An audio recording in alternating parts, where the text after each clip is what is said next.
What's up, y'all? I'm back. It's Faith.camille Beauty, and this time I'm going to tell y'all how to become booked and busy as a stylist. All these new stylists out there, I'm going to help y'all. So let's get straight into the video. So first, number one, get on social media. Why don't you have Instagram? Why don't you have a TikTok? You need these to be successful. Like, I come across a bunch of new stylists who don't want to post their work, who don't even have an Instagram page dedicated to their craft. Create a page dedicated to your craft. Outside of your personal page, don't combine them. You want to separate the two and then get straight to it. Post every time that you can. Every time that you do get a client and it looks good, post that shit, because trust me, that's what's gonna get you more clients. Now, hashtags, I ain't gonna lie, y'all, it's to each its own type of thing, okay? Because hashtags, I feel like they really helped back, in Instagram's earlier days, but now I don't think they're that important. If you are going to use hashtags, I say don't go more than 3 to 4. If you do, Instagram's going to think you're trying too hard to grow and they're going to stop pushing your content. But someone who doesn't have any hashtags, they're going to push that content more because they're not trying as hard as you are. Does that make sense? I hope I explained that right. But that doesn't mean don't use hashtags. I always recommend using at least one hashtag of your brand name. So mine is Faith.camille Beauty. I put hashtag Faith.camille Beauty. And then 2, I also recommend doing one that's something related to your craft. So like I do locks, I always put Chicago Loctician on there, every single post. So if someone does, you happen to search up hashtags and look you up, you're gonna pop up. So that's why I say don't go over 3 to 4. I really do recommend, if you're a brand new stylist, hop on Styleseat or Booksy. Booksy might be a little better, but I also think maybe regionally it might be different. But Booksy is where it's at because, one, a lot of people use it as a search engine for hairstylists. Same thing goes for Styleseat. And if it is other ones out there, I can't think of them off the top of my head. But Booksy is a really popular one, so that's why I recommend it more, because more people are on it. Okay, another thing is the type of content you post on social media. Don't just post hair videos, okay?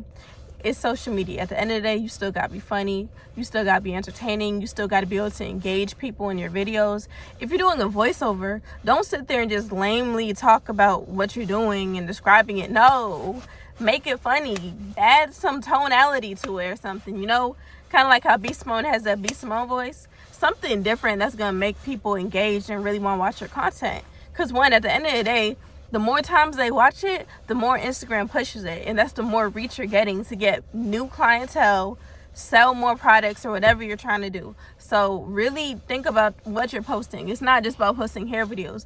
You could be trash, okay? I've seen viral hair videos of trash hairstylists, but it's not because their hair is so good. No, it's because they're posting funny shit. It makes me want to follow them. Remember that saying? I don't know if it's a saying, but people say, like, people remember their experience better than the actual work you did. So if I cut your hair and I fuck you up, but I made you laugh the whole time, well, you might still be mad, actually. You might still be pissed if it's like that bad of a fuck up. But I'm just saying, though, you're not gonna be as mad because the experience was great, especially if I'm still working on myself. Like, I'm gonna use nails as a better example. If I get my nails done and the nails are mid, they not great, but you made me laugh the whole time, you made me feel good about myself, you made me feel like I matter or something like that, I'm coming back to you regardless, because now I got something to look forward to, not just my nails, but the person I'm talking to. And especially if I could talk to you, that means it's letting me know that I could let you know that you need to work on it a little bit better. I recommend doing this or that, and hopefully they're receptive to that and really do want to work on themselves better. But that's another tip, y'all. And I'm gonna just say something about a little side note on passing out business cards. It's not a bad idea, but I will admit I might have only 2 clients out of the 3 years that I worked, and I passed out more business cards than I could count that actually booked with me. Because at the end of the day, people lose their cards. It drops to the bottom of their purse and they forget about it and they drop it and it gets ripped and whatever and they lose it. If I'm ever walking around in public trying to tell people that I do hair, I'm not going to give them a business card. I'm gonna tell them to follow me on Instagram, because every time I post, guess what, they see my work, they're reminded that I exist, and they might one day say, hey, I need my hair done, I need a new stylist, or I'm looking for a stylist. I'm gonna pop up on their feed. They can be like, oh yeah, that's the girl I saw at Walmart, that's the girl I saw here, that's the girl I saw there, and they gonna book with you. But a business card, they can end up losing it, and next thing you know, you've forgotten about. They can't find a card. Yeah. So it really, if you want to pass out business cards, pass out QR codes that they can scan and go straight to your Instagram. Do that, and make sure they follow you. Every time I show someone my Instagram page, I literally press the follow button for them. I will tap their screen for them, because I want you to follow me so you can see my work.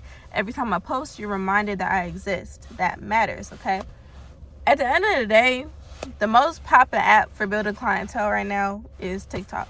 So as of right now, if you're watching this video in 2025, hop on TikTok, please, because more people are using TikTok as a search engine than anything else nowadays. So, and not only that, but be smart about the way you name yourself. My name on TikTok is literally Chicago Loctician. Why? Because I live in Chicago and I'm a loctician. So when people type that up, guess who pops up first? Me. Now obviously, if the name's already taken, you might not be able to use it. I don't know how TikTok's rules are, if people can reuse names or not, but you probably can't. So you might be the only one, you might not. But that was a good way I raised my clientele up too. Not only that, but you gotta understand virality, right? So if I get 10,000 views on TikTok, that might not mean shit, because people from Shanghai are watching it, people from Hong Kong and New York and Texas and North Carolina and Greece, and I'm just naming places, y'all. But my point is, if all these different people are watching it, they don't live in Chicago. 9 times out of 10, they're not flying out here to get their hair done, especially not consistently, right? So 10,000 on TikTok doesn't mean shit, in my opinion. That's not viral enough for me to see a noticeable difference in my clientele.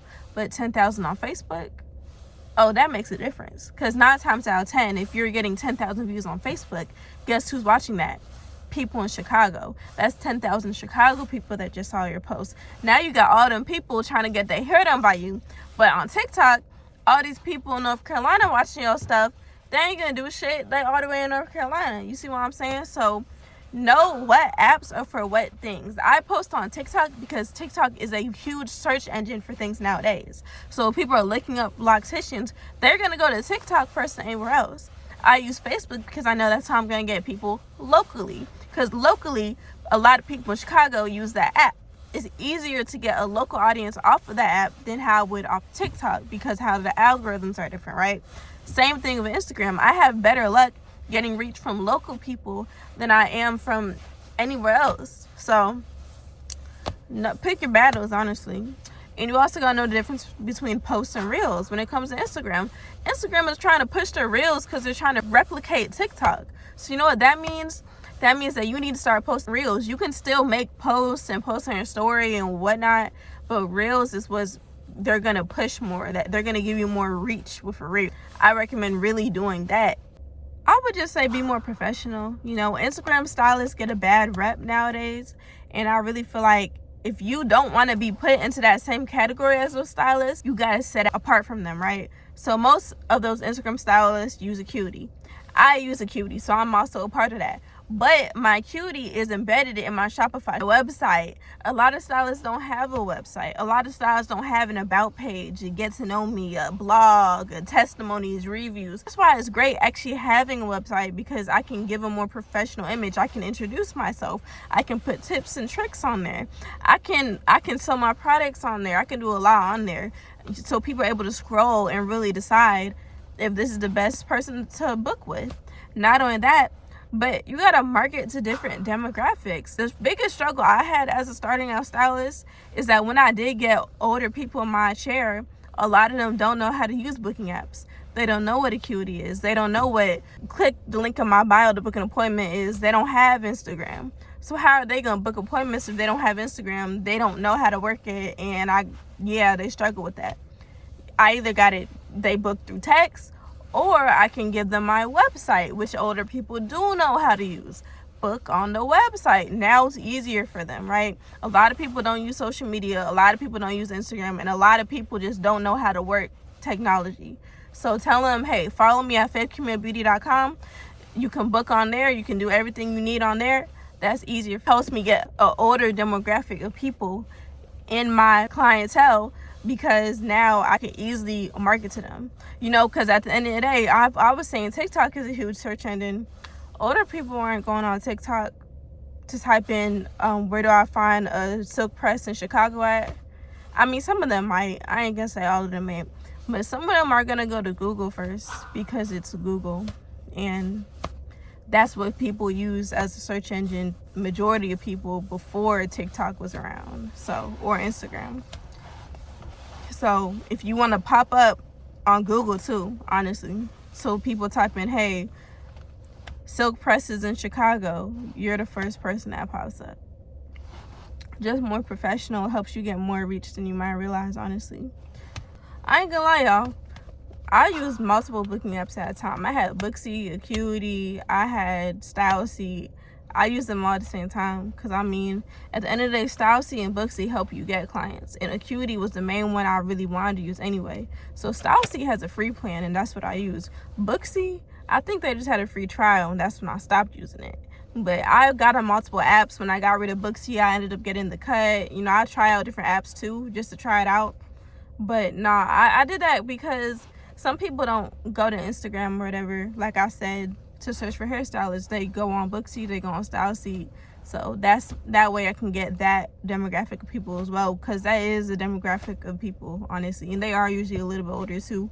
But yeah, so that's another way you can do it. But yeah, y'all, if I can think of more things that I did, I'll add to this video later. But that's what we got so far.